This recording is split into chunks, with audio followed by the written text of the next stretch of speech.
dalee nag jàmm dikk ak yéen li gën a fës ci ëttu yéenekaay yi tey talaata juróom-ñaari fan ci weeru mai atum 2024 yéenekaay yi xëyandoo wax ci sañ-sañ bi ñu jox yenn ci bato ñuy napp ci waaxi Sénégal waaye itam tukkib nemmeeku bi nga xamante ni kii di président Bassirou Diomaye Faye fas yéene koo amal fële ca diwaanu Côte d'Ivoire jëlal yéenekaay bi di l'info mi def ci xëtam bu njëkk ni ki nga xamante ni moom moo di docteur Fatou Diouf daal dinay fësal ab liste nga xamante ni dañ cey fësal ñi nga xam ni ñoom la ñu may sañ-sañ ngir rek ñu daal di napp ci waaxi Sénégal bu ñu sukkandikoo ba tey ci boobile yéenekaay li muy xamle kii di jëwriñ bi yees di docteur Fatou Diouf li waral mu daal di fësal boobile liste moo di daal di indi leeral bu baax ana naka la ñu yoree boobile secteur téeméer ak fanweer ak ñaar yi ay bateau yu bàyyeekoo fii ci Sénégal waaye itam ak fukk ak juróom-ñeent ay bateau étranger la ñu daal di jox autorisation mu daal di napp ci waaxi Sénégal bu ñu sukkandikoo ci yéenekaay bi di Sud Quotidien yéenekaay bi di xamle ni jëwriñ bi ñu dénk wàll napp gi di docteur Fatou Diouf daal di nay fësal liste bateau yi nga xamante ni ñoom la ñu daal di jox sañ-sañ ñu daal di napp ci waaxi Sénégal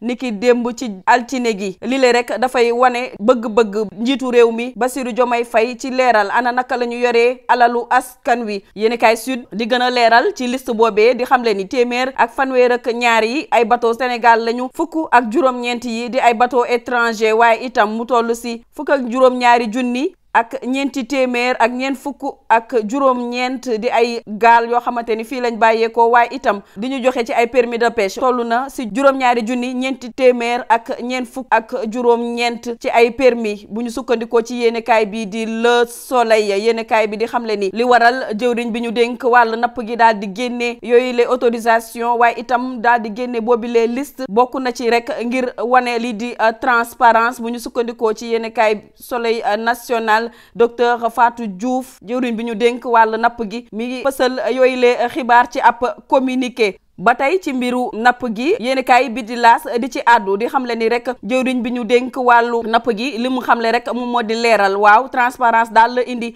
transparence boo xamante ni ñii di société civile ak opposition ba woon doon nañ ko ñaxtu saa su nekk waaye yéenekaay bi naan déet def leen ndànk ndax li ni mel am na la ca laxasuur bu ñu sukkandikoo ci yéenekaay bi di laas waral mu def ci xëtam bu njëkk les mystères d'une liste yéenekaay bi di xamle ni waaw su ma leen néew ay mbóot am na ci rek gëm leen ma ndaxte ci yooyu le bat am na ci ñeent yoo xamante ni ñoo ngi ci liste bi te ñeenti at a ngi nii yooyu les bateau amatuñu muy ay bateau français italien chinois waaye itam yoo xamante ni rek dañ ko faa teg ngir ab tur ay sénégalais ñoo ko moom yéenekaay bi di xamle ni ñaari ponkal ñoo daal di séddoo yooyu les bateau ku ci mel ni Sayer Seck ak Adama Lam bu ñu sukkandikoo ci yéenekaay boobu de L'As Walf Quotidien moom itam ci loolee la daal di àddu di xamle ni yooyu les licence bori na ci ñoo xamante ni dañuy mbubboo ni ay bateau étranger la waaye ay doomi Sénégal ñoom ñoo daal di koy moom tax ba yéenekaay bi di xamle ni rek xeeñ moo di ay parfum de prête-nom yéenekaay bi di Walfadjri yamul foofu daal di dikkaat boobi les liste nga xamante ni